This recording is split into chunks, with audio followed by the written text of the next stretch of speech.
Hey, bonjour Maude. Bonjour Glenn. Je suis contente de te rencontrer aujourd'hui parce que je voulais que tu m'éclaires un petit peu sur la situation par rapport au conflit de loyauté que nos travailleurs sociaux vivent dans les milieux. En fait, le conflit de loyauté qui est présent est en lien avec les demandes qui sont faites par l'employeur versus les obligations professionnelles. Donc, le conflit s'établit dans cette confrontation-là entre nos obligations avec l'employeur et nos obligations professionnelles qui sont parfois méconnues aussi des intervenants.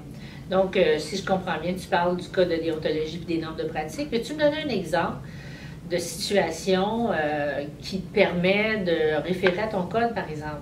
Bien, dans un contexte où on est sous pression beaucoup pour prendre des dossiers, pour répondre rapidement aux demandes, puis pour clore rapidement les suivis, bien, il y a un article dans le Code de déontologie qui dit que le travailleur social expose à son client de façon complète et objective la nature et la portée du problème qui lui est soumis, des solutions possibles et de leur implication. Donc, cela veut dire qu'on a une obligation de transmettre à l'usager notre impression clinique, notre analyse de la situation, fait que ce qui exige du temps et ce qui exige une bonne collecte de données, une bonne analyse. Puis des fois, ce qui nous est demandé, c'est de répondre rapidement à un besoin, mais on oublie un peu toute la nécessité de l'analyse, puis notre rôle aussi comme professionnel qu'on a là, à bien cerner le problème, puis à bien transmettre aussi nos impressions à l'usager.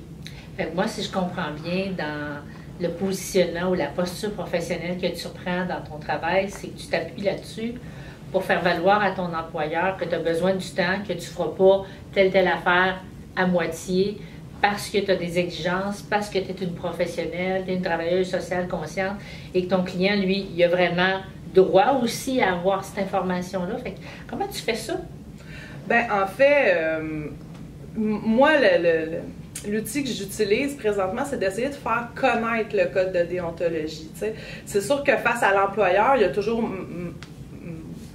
moyen de s'asseoir avec son code puis d'argumenter un peu sur nos conditions de travail, nos conditions de pratique. Mais je pense que l'identité professionnelle elle se crée en se rassemblant autour de connaissances de base sur qui sommes-nous comme travailleurs sociaux. Alors, nous sommes d'abord à l'intérieur d'un cadre de compétences professionnelles, mais aussi avec un code de déontologie. Puis cela m'amène à vous dire que l'importance de connaître son code de déontologie, puis d'être capable de l'utiliser dans nos conditions de pratique, c'est vraiment important, de se rassembler, de pouvoir se transmettre l'information pour que ça devienne davantage un outil de travail, pas quelque chose qui est contraignant. Le code de déontologie est là pour supporter nos interventions, est là pour supporter notre profession. Fait que je vous invite vraiment comme travailleurs sociaux à vous renseigner, à vous rassembler autour de vos obligations professionnelles, autour de qui vous êtes comme professionnel aussi, puis qu'est-ce que vous pouvez apporter à l'intervention. Fait que, je vous remercie.